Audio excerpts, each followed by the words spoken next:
Tonight, the Red Cross arrives on campus for their annual blood drive. But are they really coddling vampires? Then, unions complain that university janitors get paid far too little. Did they cheat on their tuition? Then, are college rankings really all that they seem? Maybe we should rank college rankings. I just saved a bunch of money on my car insurance by owning a motorcycle. This is a Phoenix Report, College Edition.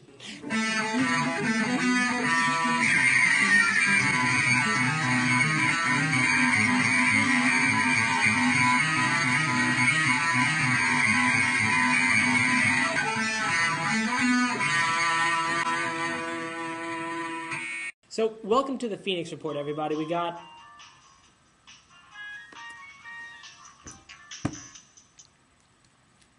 Hello? No. No!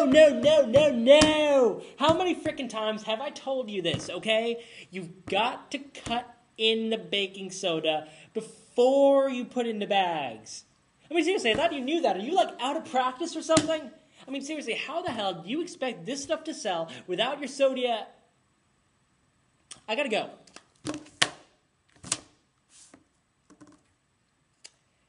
Ladies and gentlemen, I pride myself on the fact that I run a small business. I import and export high-quality toothpaste along with my good Colombian friend Pablito. And you know, my small business, just like any other small business, I believe should be run with two basic principles. Lots of money and no complaints. And you know, that's why it bothers me when certain people start getting all uppity about workers' rights or the quality of the final product. I mean, seriously, so what if my extra-strength whitening toothpaste contains trace amounts of highly addictive drugs? I mean, addictive does not equal unhealthy. Look it up. But you know, speaking of, business complaints, recently, an organization called Massachusetts Jobs of Justice recently called out my alma mater, Northeastern University. Their charge?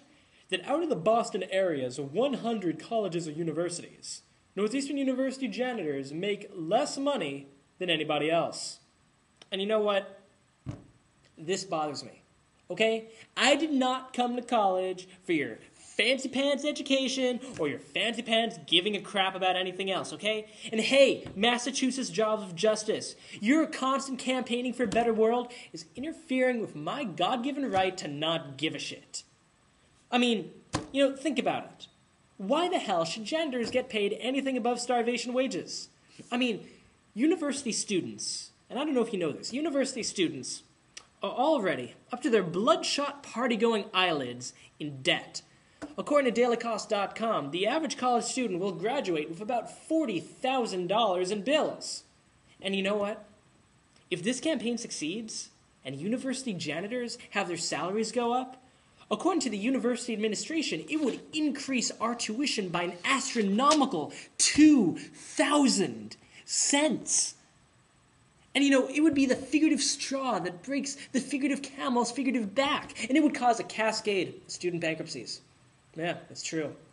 And you know what? Do you have any idea what we as a society get when we have hundreds upon hundreds of desperate 20-something-year-old college students desperate for money? See the world's hottest all-real, all-naked girls going wild. Girls Gone Wild is delighted to offer you exclusive free VIP access for a limited time only.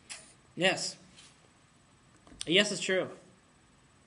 And that is why we cannot afford to increase janitor pay. But you know what? Aside from the janitors complaining, it bothers me. I mean, why should we care about them not being able to make enough money when the cost of everything else is going up? I mean, look at healthcare. Student university health insurance already costs $2,000, and they don't cover eyeglasses, dental, or lobectomies.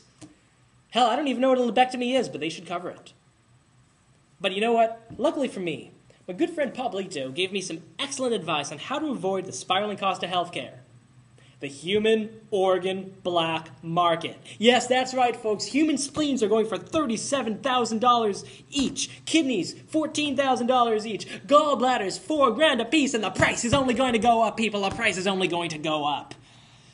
Yeah. But you know what? Despite the wonderful black market that's ever growing and expanding in human organs, It really does bother me when certain organizations do not conform to your black market standards of quality, okay? I mean, I'm talking to you, Red Cross. Okay, I go into your little annual blood drive thinking that I'll be able to sell a pint of my blood and get the going black market price of $125 a pint. But instead, all I got was a cookie. And this lecture about having low blood sugar is apparently a bad thing. But you know what? In all fairness, though, I do have to give some credit to the Red Cross. Because you see, with their annual blood drives, they're bringing this country one step closer to dealing with one of the foremost threats facing America today. Blood. Now, I know some of you doctor types, the doctoristas, are like, we wouldn't be able to survive 3 seconds without blood. But you know what? I beg to disagree. Blood is red. Red equals communist. And anything that's communist, we have a sworn duty to destroy or pointlessly boycott until it grows a longer beard. I mean, think about it. Red blood cells take oxygen to every single part of the body. Every single cell gets as much as it needs, and no cell is left behind. You can't get more socialistic than that. So you know what? I think it's high time we dismantle this whole Soviet-era blood circulatory system, and let's let the free market handle healing vital organ tissue. We already do it in the American healthcare system itself, folks. Now to do it in Americans themselves. Yeah, that's right. We'll be right back.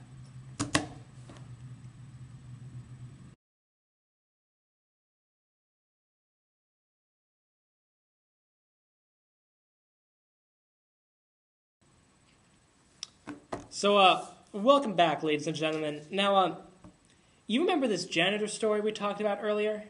Well, I did a little bit of research, and, it really irritated me when certain concerned people started using numbers to back up their story.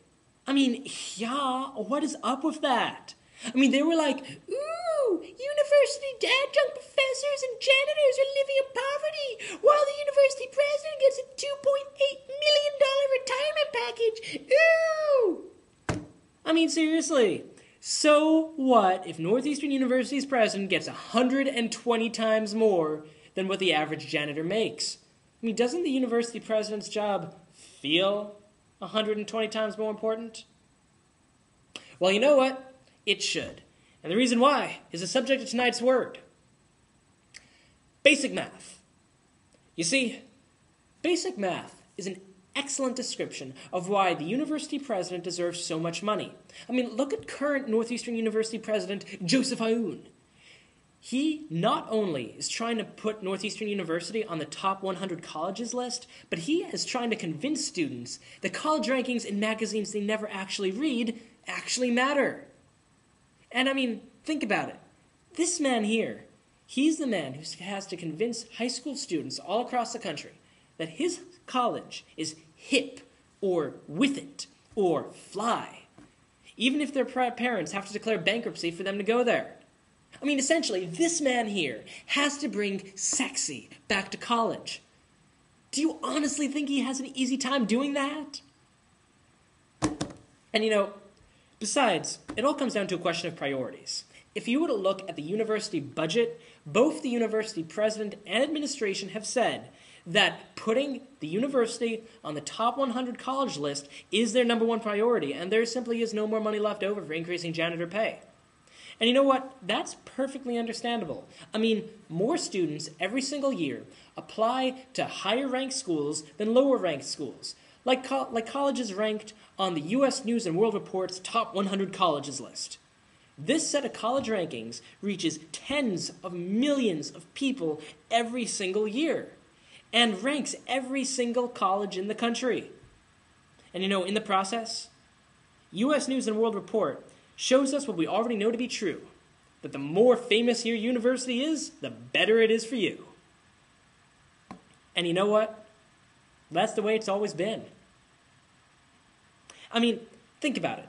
After all, U.S. News and World Report ranks colleges on all the things that really, really matter in a person's education, like the dollar amount alumni donate to the school, the number of full-time university professors, and, most importantly, what other university presidents think about the university.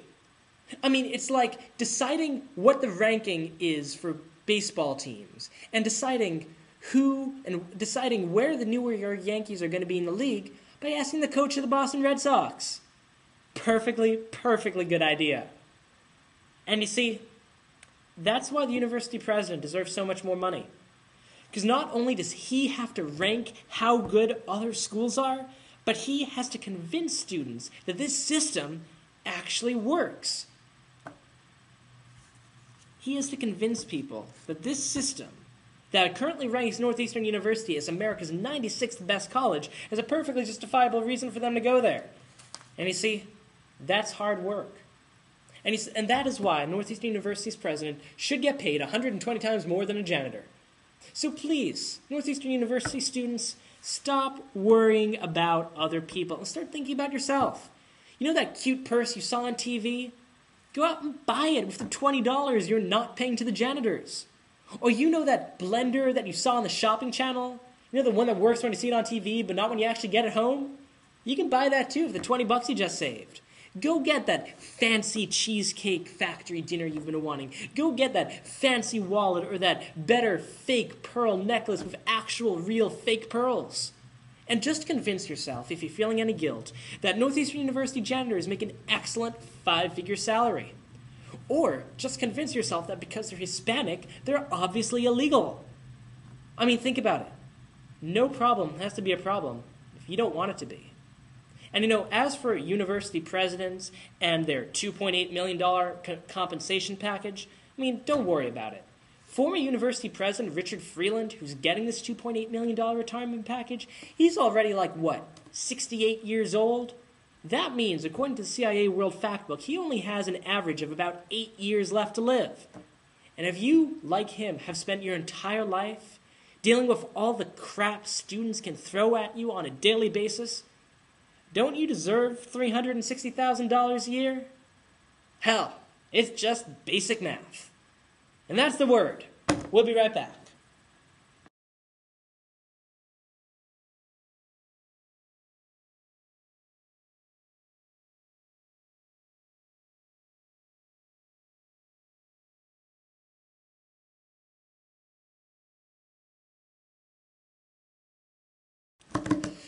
So, ladies and gentlemen, hope you enjoyed our episode of the Phoenix Report. I had an awesome time making it. Hope you had an awesome time watching it. And join us next week when I discuss the World Economic Forum in Davos. Davos, where cold white men go to a cold white place to discuss... Oh my God! There's a black person at the World Economic Forum! Do you have any idea what this means? Yes, it's true. Racism has been solved. There's no more divide between black people and white people. Yeah, so anyways, it's going to be an awesome episode. Hope you watch it, and this is John Kariba Phoenix. See you next time.